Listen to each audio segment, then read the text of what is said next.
Almost 200,000 Americans are diagnosed with colorectal cancer annually. But what exactly causes cancer of the large intestine or rectum?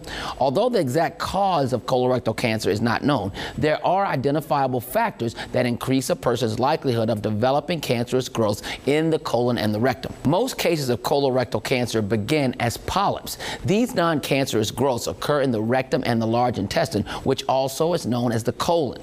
Damage to the body's chromosomes, which can arise without any clear reason, can lead to the uncontrolled growth of cells, which then form these masses of tissue or polyps. Although colon polyps start out as benign, they can become cancerous with time.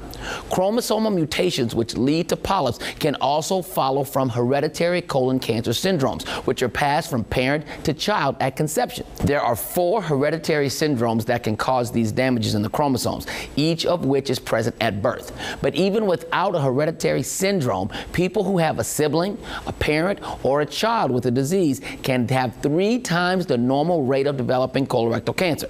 Colorectal cancer is also linked to several diseases, notably ulcerative colitis. People with ulcerative colitis experience severe inflammation and ulcer formation on their large intestine. After having the disease for 8 years or more, the risk of colon cancer rises dramatically.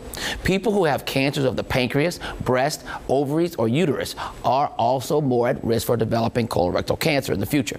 Studies have shown that colorectal cancer may also follow from certain lifestyle factors, particularly diet. Consuming many foods high in fat, such as certain meats, dairy products, and cooking oils, may hasten the development of colorectal cancer.